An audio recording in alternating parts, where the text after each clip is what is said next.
Jangan menyebarkan konten yang negatif. Iya, iya. Seperti tadi ya, jangan menyebarkan isu sara atau isu yang bisa memecah belah bangsa.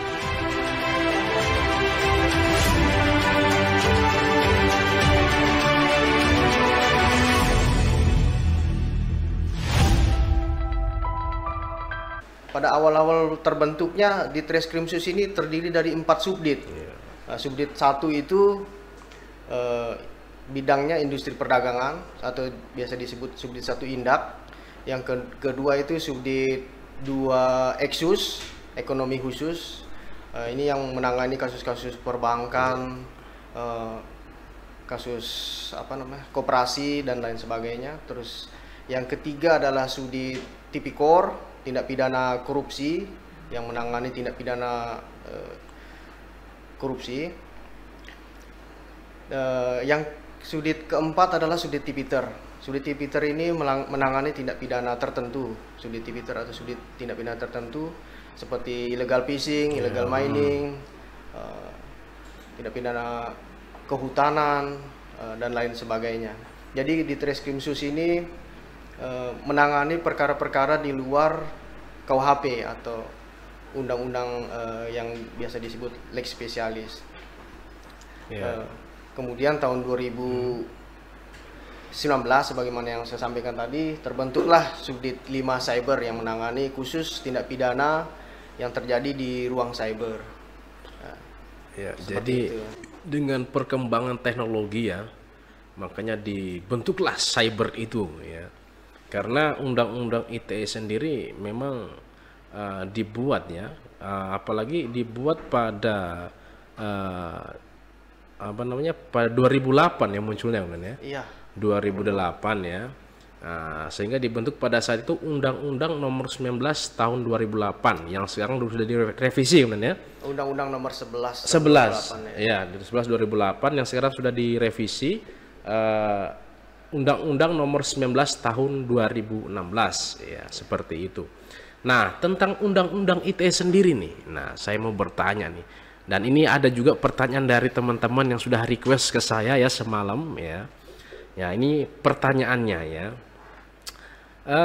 Tentang Undang-Undang ITE sendiri nih.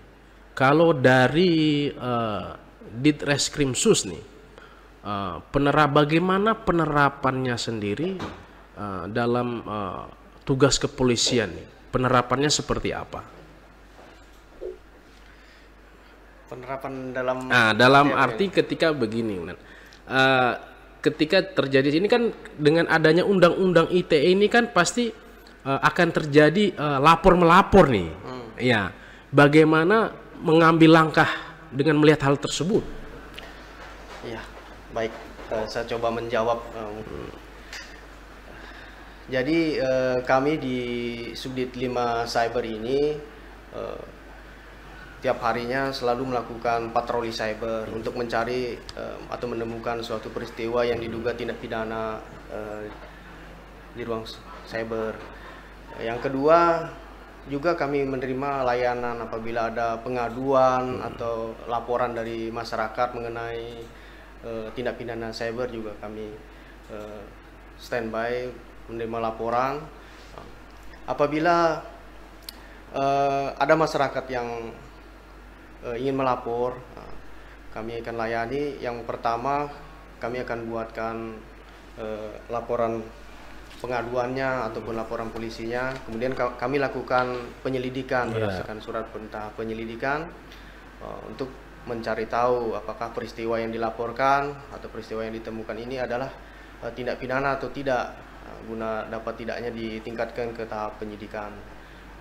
Apabila perkara tersebut adalah perkara pidana, biasanya kami gelar perkara, kemudian ditingkatkan ke tahap penyidikan. Saya kira itu dari segi penegakannya. Selain itu juga kami aktif melakukan sosialisasi kepada masyarakat terkait tindak pidana yang terjadi di ruang cyber dengan menggunakan akun media sosial dan lain sebagainya. Kami juga sering dimintakan narasumber untuk memberikan sharing-sharing pengalaman kami seputar penyidikan tindak pidana. Saya kira itu, atau mungkin ada yang ingin Iya, ditanyakan lagi, silahkan. tentunya masih banyak ya. Tentunya masih banyak ya. Makanya ini host nih ya, ini pegang handphone ya, dan ini kertas pertanyaan ya. Makanya banyak ini. Ini minta maaf kalau ini kemudian ya, agak banyak. Memang saya agak cerewet nih orangnya. Ini makanya dikatakan host fenomenal karena hostnya cerewet ya. Ya gitu. Oke, kita kembali ke laptop ya. Oke, pertanyaan selanjutnya nih. Ini mengenai jawaban tadi. Sampai sekarang ini, apakah sering terjadi hal seperti itu? Masyarakat itu saling lapor-melapor. Ah, saya laporin si A, si A lagi ngelaporin si B. Sering terjadi hal seperti itu. Sering juga. Ya. Hampir setiap hari kami menerima laporan dari masyarakat. Yang paling banyak itu penghinaan atau pencemaran nama baik melalui media sosial itu paling sering kami terima. Yang kedua itu kasus penipuan, nah itu paling sering juga kami terima. Bahkan ada juga yang saling lapor-melapor, seperti itu. Ya, tentunya karena sekarang ini kalau melihat perkembangan teknologi ya, dari media sosial ya, harusnya tentunya harus ada batasan-batasan seperti itu, biar tidak melanggar ya, karena kita bermedia sosial juga diatur oleh undang-undang seperti itu ya. Oke, kemudian nih pertanyaan selanjutnya ya. Ini dari teman-teman ya pertanyaannya.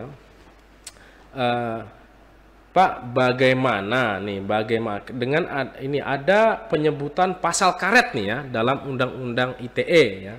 Ada penyebutan pasal karet sehingga saya katakan di awal tadi direvisi, kemudian direvisi. Nah, sebelum itu bagaimana tindakan Ditreskrimsus nih pada saat itu dengan melihat adanya pasal-pasal karet pada saat itu yang disebutkan ini pasal karet. Bagaimana tindakan dari tim cyber sendiri? Ya, baik Saudara David. Memang sering kita dengar ada beberapa pasal di Undang-Undang ITE itu sering dikatakan pasal karet atau pasal yang multi tafsir.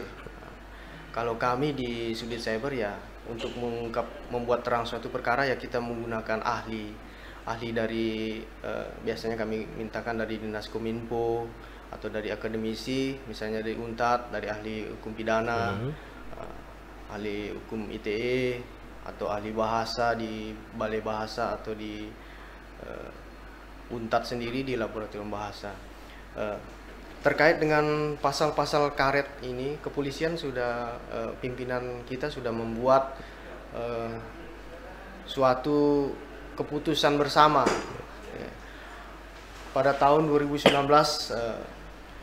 Bapak Kapolri telah membuat keputusan bersama dengan Menteri Komunikasi dan Informatika Republik Indonesia dan Jaksa Agung Republik Indonesia. Itu membuat suatu terobosan berupa keputusan bersama tentang pedoman implementasi atas pasal-pasal tertentu dalam Undang-Undang ITE yang katanya tadi pasal karet ya. Seperti kasus ada beberapa pasal ya, pasal 27, pasal 28, pasal 29 dan pasal 36 yang dimasukkan dalam SKB. Seperti itu ya. Jadi itu tadi ya penindakannya, bagaimana cara menanganinya ya, seperti itu. Oke nih, ini ada sedikit ini mungkin banyak teman-teman yang ingin bertanya hal ini nih ya. Jadi saya pertanyakan langsung nih. Pasti teman-teman bertanya, Pak, orang kritik kok dijerat Undang-Undang ITE sih gini-gini sih. Nah, pasti ada yang bertanya gitu kan. Kritik penyampaian pendapat kan, kita kan negara demokrasi Pak, pasti ada yang seperti itu ya, makanya kita tanya langsung ya. Nah, gimana nih Pak masalah penyampaian kritik nih di ruang publik ya. Ada yang mengatakan, wah kita ngeritik tapi kok dijerat sama Undang-Undang ITE. Nah, jadi unsur-unsur apa nih sebenarnya ketika kita mengkritik itu bisa dijerat dengan Undang-Undang ITE, itu unsur-unsur apa saja yang memenuhi hal itu? Ya, baik. masalah terkait dengan kritik, sebenarnya negara kita ini kan bebas ya, bebas memberikan pendapat atau berpendapat di muka umum. Namun kebebasan itu tidak sebebas-bebasnya, ada aturan hukum yang mengaturnya. Kita juga selaku penyidik dari pimpinan Polri juga mengharapkan agar penyidik itu bisa membedakan mana yang kritik, mana yang pendapat atau saran. Tidak semuanya harus dipidana. Makanya pimpinan kita, Bapak Kapolri, telah membuat keputusan bersama yang membatasi yang tadi katanya pasal karet itu ya dibatasi. Tidak semuanya masuk ke Undang-Undang ITE. Misalnya terkait kasus penghinaan atau pencemaran nama baik misalnya, itu ada beberapa hal yang dibatasi. Kalau bahasanya itu merupakan pendapat, penilaian atau evaluasi, nah itu tidak termasuk di Undang-Undang ITE. Atau suatu kenyataan, apa yang disampaikan itu suatu kenyataan itu tidak termasuk di Undang-Undang ITE atau tidak bisa diterapkan penghinaannya. Kemudian apabila penghinaan misalnya bahasanya itu sifatnya ejekan, cacian atau bahasa yang tidak pantas, hal demikian juga tidak termasuk di Undang-Undang ITE atau pasal 27 ayat 3 penghinaan atau pencemaran nama baik. Kemudian yang selanjutnya ada juga disebutkan di SKB, misalnya peristiwanya terjadi di grup WhatsApp. Itu juga tidak termasuk di Undang-Undang ITE. Bukan berarti tidak bisa dipidana menghina di Facebook, tapi itu tidak termasuk di Undang-Undang ITE, tapi masuknya nanti ke tidak pidana ringan. Oh gitu. Jadi pasal 27 ayat 3 atau penghinaan pencemaran nama baik yang saya contohkan ini itu mensyaratkan tindak pidana itu harus diketahui umum. Jadi postingannya itu harus misalnya di akun-akun yang bisa dilihat oleh publik. Diketahui umum ini maksudnya adalah diketahui publik atau orang banyak yang tidak saling mengenal. Itu seperti saya contohkan tadi, di grup WhatsApp tidak termasuk karena di dalamnya itu hanya orang-orang yang saling mengenal atau terbatas. Tidak semua orang bisa gabung di situ. Itu hanya terbatas saja sifatnya, jadi dikecualikan menurut SKB karena bukan untuk ditujukan untuk publik. Kemudian apa namanya? Nah ini untuk begini Pak, kalau umpamanya seandainya nih ya, seandainya berarti kalau dalam hal one by one nih, kita tidak termasuk di situ di dalam Undang-Undang ITE itu. Kita saling hujat menghujat, tapi one by one nih. Ya, itulah dalam pasal 27 ayat 3 face to face gitu ya, kan? Perkara itu harus diketahui umum. Ini kan diadopsi dari KUHP pasal 310. Jadi perasa perbuatan penghinaan atau pencemaran nama baik itu sama seperti yang dijelaskan di pasal 310 KUHP, harus diketahui umum. Kalau japri itu kan hanya berdua saja yang mengetahui. Jadi orang lain itu tidak mengetahui seseorang itu dihina atau dicemarkan nama baiknya. Sehingga itu tidak termasuk dalam pasal 27 ayat 3. Iya, berarti memang kalau kita kaji yang namanya pencemaran kan harus diketahui orang banyak seperti itu, Pak ya. Iya. Dia harus diketahui orang banyak seperti itu. Nah, kemudian nih ada teman saya nih yang sempat menanyakan, terus gimana nih kalau seandainya saya membuat status, ya kan? Dalam hati saya itu maksud dan tujuan saya si A, tapi saya tidak menyebutkan nama, pangkat dan jabatannya, gitu. Posisi saya tidak menyebutkan itu. Saya hanya berstatus seperti ini, status saya, tapi saya tidak menyebutkan namanya, Pak. Bagaimana itu, Pak? Bisa dijerat nggak, Pak? Misalnya, pasti ada teman-teman kayak gitu ya kan? Nah, kita dengerin langsung nih, gimana, Pak? Ya, kalau hal demikian sebenarnya tidak masuk ya, tidak masuk karena penghinaan atau pencemaran nama baik ini kan delik aduan, delik aduan. Jadi harus orang atau korbannya langsung yang bisa membuat laporan. Jadi kalau namanya tidak disebutkan kan tidak bisa dia dikatakan sebagai korban. ada juga yang itu juga dijelaskan dalam SKB, jika misalnya jangankan tidak menyebut nama ya, menyebut jabatan, instansi, profesi atau pekerjaan itu juga tidak termasuk. Jadi korbannya itu harus spesifik orang perseorangan. Oh gitu ya. Jadi kalau tidak menyebut nama itu sebenarnya tidak bisa. Tapi itu biasa terjadi ya di media sosial. Banyak sekali yang seperti itu, banyak orang sekali. yang saling sindir menyindir antara satu. Karena namanya manusia kan punya rasa dan merasa mungkin ini saya yang disindir atau saya yang disinggung. Biasanya datang ke kami juga hal seperti ini, keberatan ingin melaporkan. Itu kami jelaskan bahwa yang merasa dihina itu harus jelas. Meski kadang juga menyebutkan nama ya, nama itu kadang juga banyak nama yang sama. Harus nama sebaiknya nama lengkap. Berarti harus spesifik dia Pak ya? Harus spesifik. Kadang juga orang melapor, tapi yang dituduhkan ini jabatannya. Misalnya pejabat A telah melakukan korupsi misalnya gitu. Itu tidak termasuk, karena yang diserang itu jabatannya, bukan orangnya. Kalau kan jabatan itu bisa siapa saja yang pejabatnya, pejabat yang tahun ini kah yang dimaksud atau pejabat tahun sebelumnya, kan itu masih secara umum, tidak spesifik. Jadi korban itu harus spesifik. Korban pun tidak boleh diwakili orang lain untuk membuat laporan, kecuali korbannya ini masih di bawah umur, itu bisa diwakili oleh walinya. Seperti itu. Gitu. Jadi ini ada pertanyaan nih dari saya nih Pak.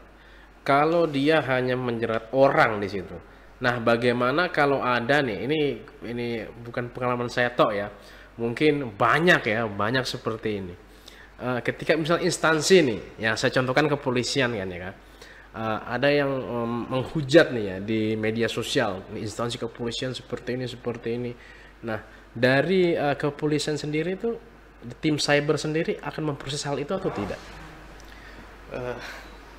Iya, seperti yang saya sampaikan tadi, korban itu sudah dijelaskan di SKB itu harus orang perseorangan, bukan profesi, institusi, jabatan atau lain sebagainya.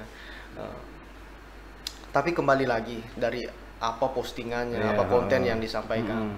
Kalau misalnya sifatnya itu hoax yang menyebabkan keonaran, mungkin bisa juga dipidanakan, tapi bukan dengan menggunakan pasal 27 ayat 3, bisa menggunakan pasal lainnya. Tapi di sini tentunya dalam merekap berita-berita hal seperti itu, tentunya di sini kan pasti patroli cyber bergerak kan di situ. Nah bergerak, ini kira-kira nih ya, saya juga agak sedikit penasaran ya, bagaimana nih cara tim cyber tuh kadang, wah ini dapat berita ini di sini, ini dapat berita itu pakai alat atau gimana itu Pak?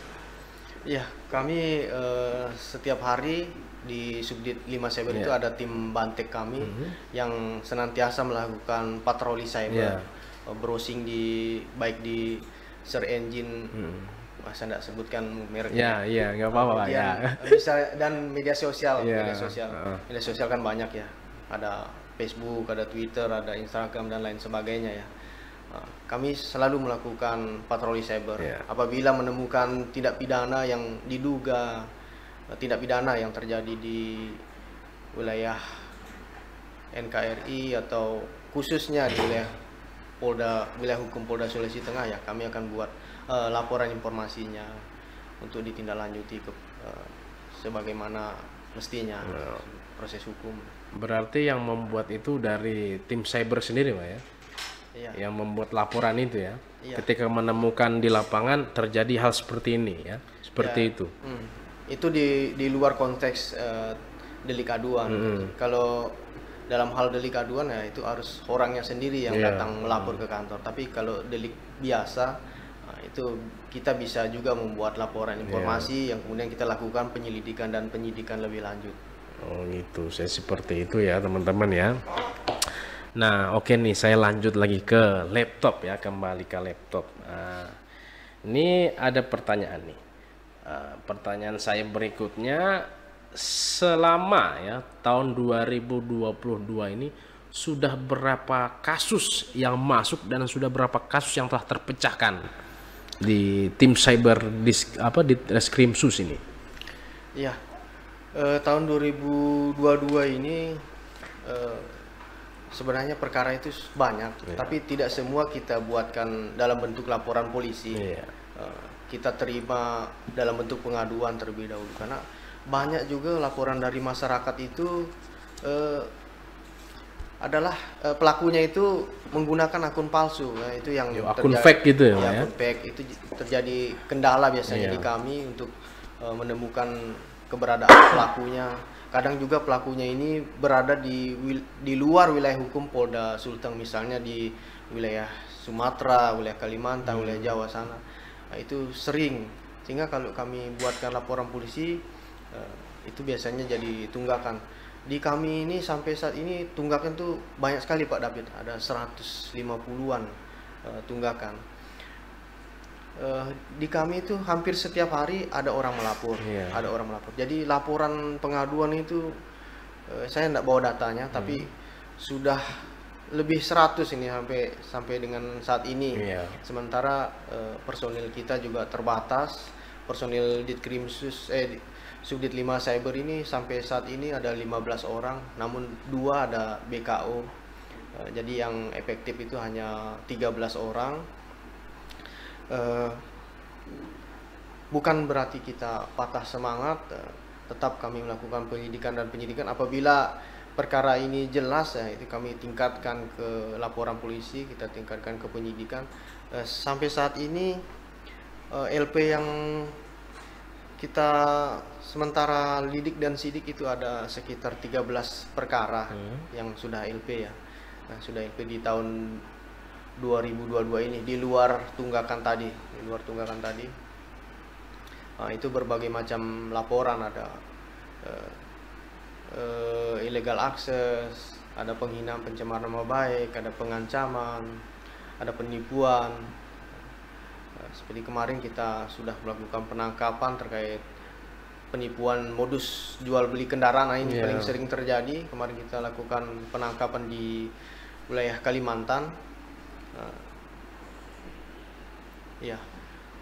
Kemudian juga terkait dengan manipulasi data, itu sementara kita tangani kasus BPJS Ketenagakerjaan ini, sementara kita proses sidik.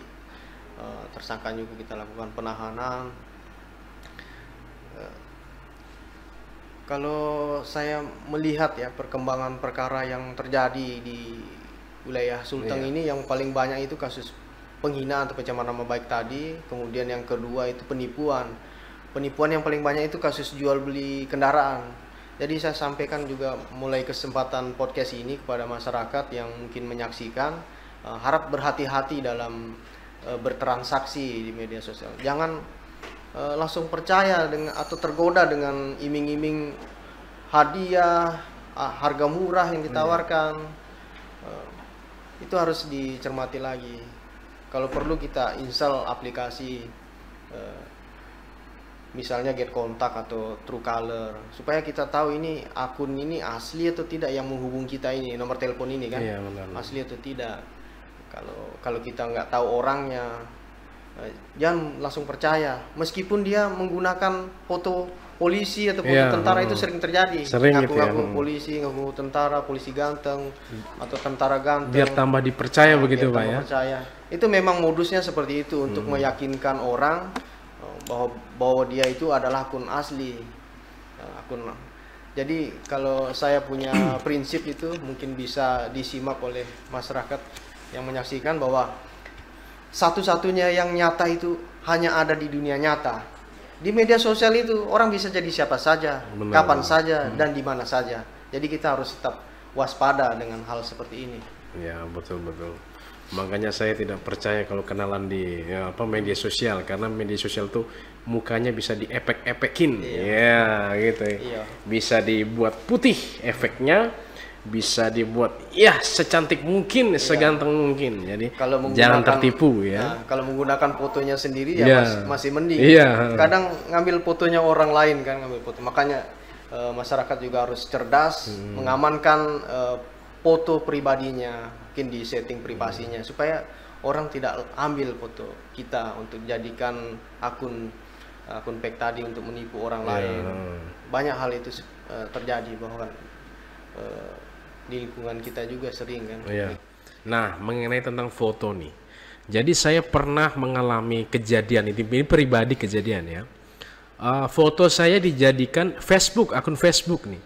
Akun Facebook disadap ya, disadap. Jadi foto saya itu digunakan untuk menipu orang nih. Waktu itu kejadiannya cewek-cewek nih ya kan, pada waktu itu kan ya masih pakai baju dinas gitu kan.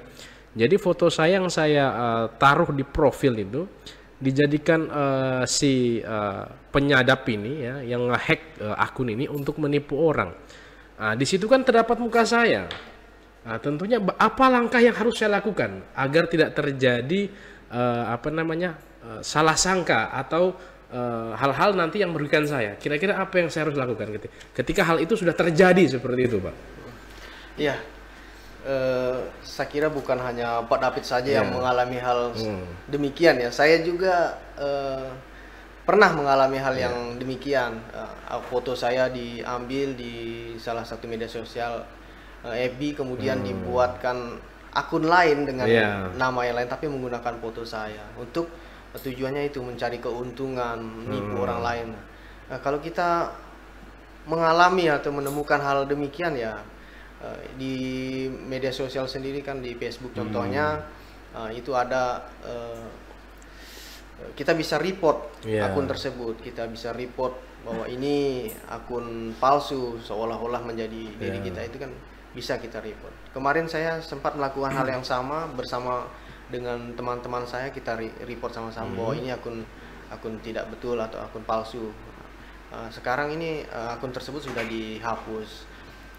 Selain itu juga kita perlu melakukan konfirmasi atau membuat postingan di medsos misalnya, menyampaikan bahwa akun yang asli kita adalah akun yang ini, sedangkan selain daripada itu adalah akun palsu. Mungkin bisa kita klarifikasi di medsos kita. Yang ketiga, mungkin kita harus mengamankan akun kita sebaik-baiknya. Jangan pernah klik link atau jangan pernah mengirimkan OTP apapun alasannya. Sesuatu yang rahasia harus kita rahasiakan. Kadang kita gatal ya tangan kita, kadang suka klik yang link-link nggak jelas ya. Biasanya itu di situs porno itu paling banyak link-link phishing.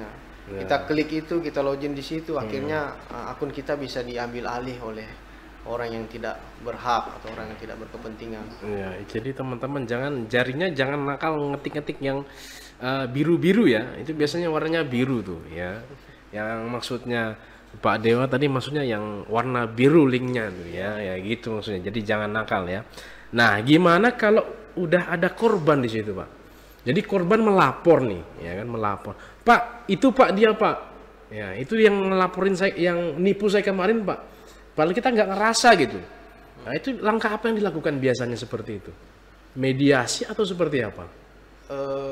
Dia melaporkan kita, tapi sebenarnya bukan kita. Ya, itu sering sekali terjadi. Bahkan ada salah satu anggota juga di Polda Sulteng juga fotonya dicatut, digunakan seperti pertanyaan Pak David tadi. Kita jelaskan kepada korban bahwa pelakunya ini bukanlah si A, tapi si B. Nanti kita lakukan penyelidikan, kita akan lakukan misalnya kalau sudah kita lakukan profiling ya terhadap pelaku, sudah kita ketahui keberadaannya ya kita lakukan penangkapan.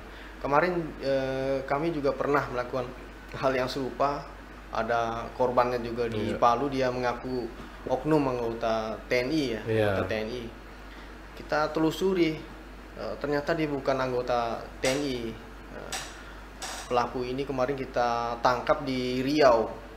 Itu Jauh ya. modusnya pacaran dengan fotonya orang kan, fotonya orang, terus minta sesuatu dengan tipu muslihat lah gitu ya. Dia modusnya pacaran gitu, dia gombal-gombal cewek atau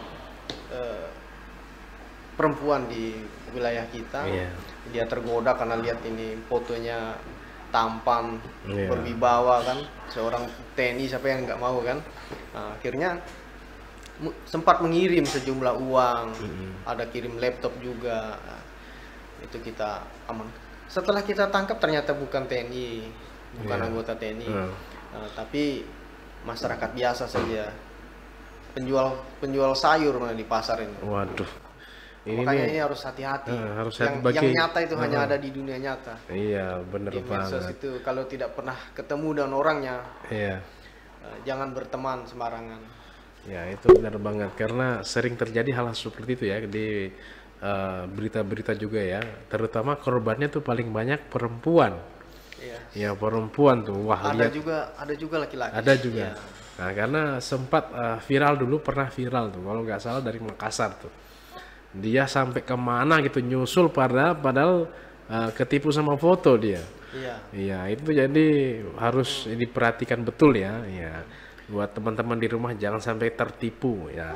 Nah, saya mau bertanya tadi sempat disinggung Kalimantan, Riau. Untuk apa proses penyelidikannya sendiri sampai keluar kota seperti itu, Pak ya? Iya. Dan itu bagaimana? Apakah bekerja sama dengan apa kepolisian di daerah itu atau seperti apa konteksnya? Iya. Kita tetap koordinasi dengan kepolisian di daerah setempat. Misalnya kemarin kita ke Riau, kita koordinasi dengan Polda Riau. Kita kalau menerima laporan dari masyarakat tentang suatu tindak pidana yang terjadi di ruang cyber, kita lakukan profiling. Ada tim Bante kami lakukan profiling profil dari pelaku ini. Ya. Namun demikian ada juga hambatan-hambatan, tidak semudah seperti yang kita bayangkan. Ya, dari beberapa laporan ada yang bisa kita ungkap, ada juga yang sulit kita ungkap. Itu tergantung dari korban atau pelapor. Kecepatan, biasanya kalau korbannya cepat melapor itu biasa kita bisa cepat kita lakukan upaya-upaya atau langkah-langkah. Karena kalau lama kadang-kadang pelaku ini sudah ganti nomornya, ganti akun-akunnya sudah dihapus, itu jadi kendala bagi kami. Nah, tapi kalau pelaporannya cepat, itu masih bisa memungkinkan kita profiling. Itu namanya jejak digital, pasti ada jejaknya, tidak semestinya hilang gitu. Nah, itu tadi sempat disebutkan tadi apa namanya halangan ya dalam prosesnya. Nah, ini yang saya mau tanyakan nih, apa namanya tentang hal yang menjadi tantangan atau halangan ketika tim cyber sendiri melakukan suatu penyidikan dalam menangani setiap perkara yang berkaitan tentang undang-undang ITE ini. Tantangan apa yang sering ditemui kira-kira di lapangan? Ya, itu seperti yang saya sampaikan tadi, biasanya pelaku itu letaknya atau bertempat tinggal atau berdomisili di luar wilayah hukum Polda Sulteng, seperti misalnya di Sumatera. Itu juga menjadi hambatan bagi kami karena letak geografis yang cukup jauh, membutuhkan anggaran biaya yang besar. Tidak sedikit, Pak ya? Iya, tidak sedikit. Meskipun kami juga didukung oleh anggaran, namun kami kadang-kadang menjadi kendala di wilayah setempat untuk menemukan pelakunya. Kita tidak mengenal situasi dan kondisi di tempat tujuan. Namun demikian kita tetap bekerja sama dengan kepolisian setempat. Ada beberapa perkara yang kita berhasil ungkap. Untuk ini sendiri dari apa namanya, dari ini kan tadi disebutkan nih seperti letak ya, berbeda wilayah seperti itu. Nah, dari mereka ini kan para hacker kita sebut ya atau apa nih, para apa namanya yang ngehack akun kita nih, misalkan, atau yang penipuan ini, mereka kan nggak pakai foto asli mereka di situ. Iya. Nah, terus gimana cara ini tuh? Apa kok bisa ditangkap gitu? Dari mana bisa ditahu tuh? Wah, ini tuh pelakunya. Padahal kan nggak ada di situ, kan foto orang lain yang dia pakai. Iya, benar. Itu jejaknya gimana itu? Menyelidiki jejak dia tuh seperti apa? Kok bisa gitu? Saya aja penasaran loh ya. Ini padahal sama-sama polisi nih loh ya, tapi beda bidang ya. Ini yang harus saya ingin tanyakan. Penasaran juga saya ini. Iya, terkait akun-akun palsu itu namanya kejahatan ya. Iya. Kejahatan itu pasti meninggalkan jejak. Kalau kami sih tidak bisa mengatakan 100% bisa kami Iya. ungkap, karena namanya di media sosial ini kan, misalnya Facebook ya. Iya. Facebook ini kan sepengetahuan saya nggak ada kantornya di Indonesia, servernya ada di luar negeri kan, Iya. di California. Itu juga sebenarnya tidak semudah yang kita bayangkan. Tim Banteng kami selalu berupaya untuk melakukan profiling terhadap pelaku. Kan pelaku ini kadang lalai, misalnya dia sempat memberikan nomor rekeningnya, nah, itu kita bisa telusuri dari pihak perbankan, atau meninggalkan nomor handphonenya, itu bisa kita lakukan tracking melalui nomor tersebut, atau akunnya bisa dari segi misalnya kita cari IP address yang digunakan dan sebagainya. Mungkin itu teknisnya tim Banteng yang lebih mengetahuinya. Ada sifatnya juga yang rahasia, yang kita perlu rahasiakan. Kalau kita ceritakan semua di sini, nanti mungkin penjahatnya lebih pinter ntar ya, nih, kalau dari penjahat yang polusinya. nonton, Iya, ya itu udah bahaya bahaya. tuh. Jangan sampai ntar ditonton, itu bahaya. Nah, kemudian nih, ini kan kita kan udah deket-deket nih menjelang pemilu nih. Iya, tentunya kan pengalaman tahun-tahun sebelumnya pasti kan banyak nih penyebaran berita hoax, kemudian tentang berita sara dan segala macamnya. Nah, saya ingin bertanya tentang hal itu nih. Kira-kira nih bagaimana langkah dari Ditreskrimsus sendiri untuk mensosialisasikan kepada masyarakat tentang bermedia sosial yang baik dan benar. Itu biasanya langkah-langkah apa yang digunakan? Tips bermedia sosial ya. Iya, seperti itu. Kalau dari kami ya, dalam hal bermedia sosial di masyarakat, tentu kita harus menjaga etika yang pertama. Menjaga etika. Yang pertama itu menjaga etika dalam berkomunikasi. Sebaiknya kita menggunakan bahasa yang sopan. Sekarang banyak ini saya lihat anak-anak muda yang gunakan bahasa yang alay-alay kan. Bahasa kekinian kasar gitu ini. ya. Itu sebaiknya harusnya dihindari ya, dihindari, karena itu bisa membuat ketersinggungan antara teman. Mungkin si A dengan si B ini biasa saja menyebut jerapah misalnya kan, tapi kalau karena kebiasaan itu yang selalu diulang-ulang, dia juga sampaikan kepada si C. Si C ini mungkin berbeda daerah atau berbeda budaya kan, pasti terjadi ketersinggungan. Seperti itu. Jadi yang pertama menjaga etika dalam berkomunikasi, harus sopan santun dalam berbicara. Yang kedua itu jangan menyebarkan konten yang negatif. Seperti tadi ya, jangan menyebarkan isu sara atau isu yang bisa memecah belah bangsa, atau konten pornografi misalnya, atau konten asusila. Itu sebaiknya jangan dilakukan.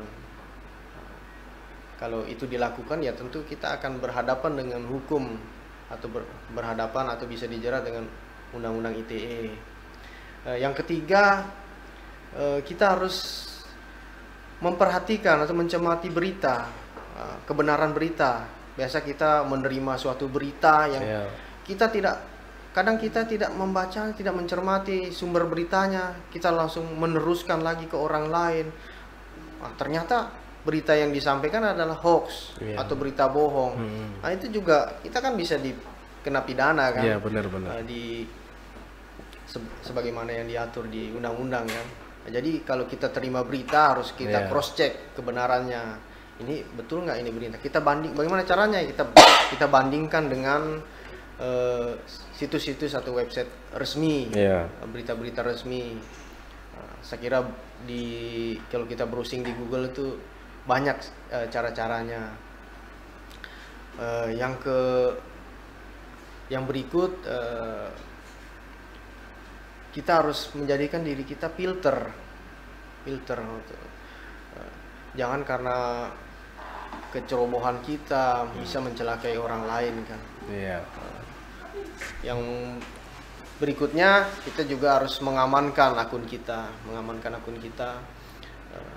meningkatkan keamanannya supaya tidak mudah diretas oleh orang-orang yang tidak berhak atau berkepentingan. Kalau akun kita sampai diretas terus menyebarkan konten-konten negatif, kan kita sendiri yang akan kena imbasnya kan. Iya, benar-benar. Bisa dijerat oleh undang-undang ITE. Nah, ini pertanyaan terakhir nih. Ya, tadi memang untuk penjelasan tadi ya, itu memang karena kenapa saya pertanyakan hal itu? Karena setiap kali menjelang pemilu itu pasti banyak sekali yang berita-berita hoax di luar sana. Pasti banyak tuh. Nah, ya, karena hal-hal tersebutlah yang kadang banyak orang yang salah gitu. Malah maksudnya ini tapi malah terjerat dia undang-undang ITE seperti itu. Jadi banyak setiap kali mendekati pemilu pasti seperti itu. Nah, kemudian ini pertanyaan terakhir nih. Bagaimana nih cara ketika kita mengalami suatu masalah, bagaimana cara kita melaporkannya nih, mengadukan, membuat aduan? Apakah bagaimana prosesnya? Apakah kita harus ke Ditreskrimsus atau gimana? Iya. Ini sebenarnya tidak mesti ke Ditreskrimsus. Jadi di semua wilayah kabupaten atau kecamatan itu ada kantor polisi terdekat. Kita bisa membuat laporan, datang ke kantor polisi terdekat, misalnya di Polsek atau di Polres. Polres sendiri juga menangani perkara cyber, itu diemban oleh unit Tipiter. Karena di Polres belum ada unit cybernya, jadi masih gabung di Tipiter. Jadi kalau masyarakat merasa ada yang dirugikan atau mengetahui suatu tindak pidana ITE, tindak pidana yang terjadi di ruang cyber, itu masyarakat sebagai korban atau yang mengetahui tentang tindak pidana itu bisa datang langsung ke kantor polisi terdekat. Nanti dari kepolisian setempat itu akan menunjuk siapa penyidiknya untuk menangani, dimulai dari penyelidikan kemudian penyidikan. Saya kira seperti itu, Pak, ya? Sama saja dengan tindak pidana lainnya. Saya kira tidak ada perbedaan, hanya tempat kejadiannya saja yang berbeda. Seperti itu. Nah, untuk yang paling terakhir, untuk closing statement kali ini, saya ingin Pak Dewa memberikan saran, masukan buat teman-teman di rumah nih, bagaimana agar kita tidak salah menggunakan media sosial, agar kita tidak terjerat dengan undang-undang ITE. Ini silakan diberikan saran dan masukan buat teman-teman di rumah, Pak. Ya, saya kira sudah saya sempat sampaikan tadi ya. Ini ada saya catat-catat juga di. Yang pertama itu kan sudah saya sampaikan tadi, menjaga etika dalam berkomunikasi. Yang kedua, jangan menyebarkan konten negatif, baik itu yang mengandung aksi kekerasan, isu sara, dan lain sebagainya. Kemudian berikan informasi yang benar, jangan meneruskan berita yang kita tidak ketahui kebenarannya. Yang keempat, kita harus menghargai hasil karya orang lain. Kalau kita ngambil foto di media sosial misalnya, atau videonya orang lain, atau berita postingan seseorang, kita harus cantumkan juga sumbernya dari mana kita dapat itu. Nah, itu salah satu kita menghargai karya orang lain, menghargai konten orang lain. Kemudian yang terakhir, kita harus memberikan informasi pribadi kita sewajarnya. Hal-hal yang perlu kita rahasiakan harus kita rahasiakan. Misalnya nomor handphone jangan sembarang diberikan, atau nomor rumah, nama lengkap, nomor KTP, nah itu harus kita rahasiakan. Yang sifatnya rahasia harus kita rahasiakan, karena itu juga menjadi bagian dari para pelaku-pelaku kejahatan untuk mengambil akun kita atau memanfaatkan kelengahan atau keteledoran kita untuk melakukan suatu tindak pidana. Nah, saya kira itu saja. Poin-poin sebenarnya masih banyak poin-poin lainnya yang perlu kita juga ketahui Pak ya. ketahui ya. Iya, Bisa jadi kita browsing-browsing di iya. Google. Nah, itu tadi ya. Jadi itu tadi ya bincang-bincang kita mengenai undang-undang ITE. Iya. Iya. Oke, jadi demikian ya, sekian dulu episode kali ini ya. Nantikan episode berikutnya podcast presisi Polda Sulteng bersama saya Bribtu David Setiawan. Jangan lupa klik like, subscribe, dan share ke teman-teman kalian. Oke, sampai jumpa lagi. Assalamualaikum warahmatullahi wabarakatuh dan salam presisi.